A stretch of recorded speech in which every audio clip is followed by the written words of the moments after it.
चाहे गंगा नदी हो, यमुना नदी हो, सरस्वती नदी हो, कोई भी नदी हो, वो अपने आप गंदी नहीं होती है। पहले तो आपको इस बात को समझना चाहिए, वो अपने आप कोई भी नदी गंदी नहीं होती है। नदी को गंदा किया जाता है और कोई मुख्यमंत्री नदी को गंदा नहीं करता है। नदी को गंदा करता है एक आम आदमी, एक आम नागरिक। और ये जो पूजा का सामान यहाँ पर ये जितना पड़ा हुआ है, ये कोई प्रधानमंत्री फेंकने नहीं आया, कोई मुख्यमंत्री फेंकने नहीं आया, ये सब आम आदमी का ये सामान है। घरों की जो पूजा की सामग्री है, पूजा की सामग्री मैं सभी लोगों से निवेदन करना चाहता हूं। अब आप देखिए, ये छोटी सी शिवलिंग है, सॉरी मेरा पैर पड़ गया इनके ऊपर।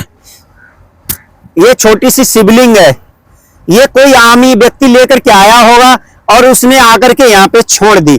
अब यहाँ पर पैर पड़ जाता है आम लोगों का, आम नागरिकों का, तो कहते हैं कि वो पाप का भागीदार बन गया। लेकिन उस अनजान व्यक्ति को क्या पता कि यहाँ पर क्या पड़ा होगा। तो ये आम लोगों की भी जिम्मेदारी है हमारी नदी को साफ करने की, अच्छा करने की, स्वस्थ बनाने की, और कचरा ना हो तभी नदी भी साफ सुथरी रह सकती है।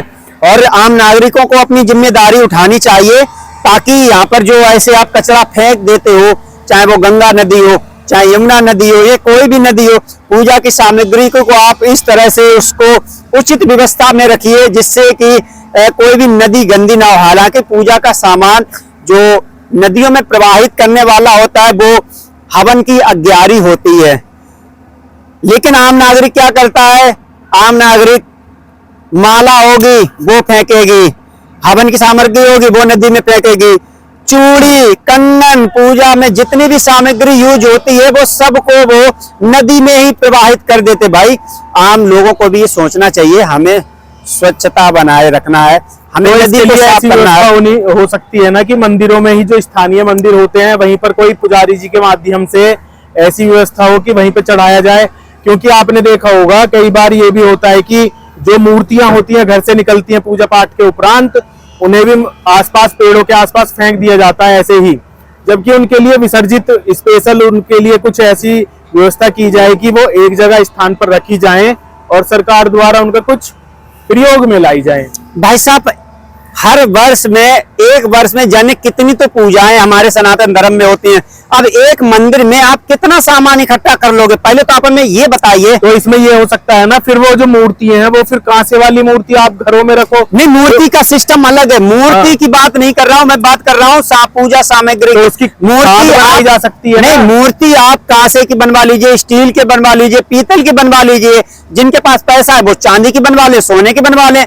मैं मूर्ति की बात नहीं कर रहा हूं।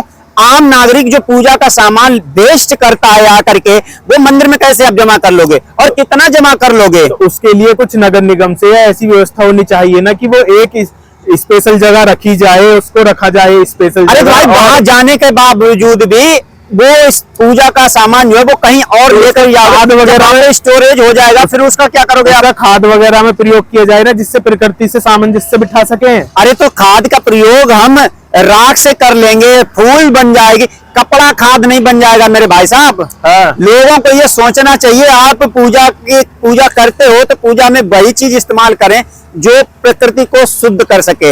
हाँ। झंडा तो खाद नहीं बन जाएगा भाई, क्या क्या आप खाद बना लोगे? बिल्कुल, खाद तो वही बनाओगे, वही बनाओगे ना जो गल सकती है, जो चीज गलेगी ही नहीं, जाता है लेकिन पन्नी नहीं बनती। जब गलेगी ही नहीं चीज तो आप उसको खाद कैसे बना लोगे?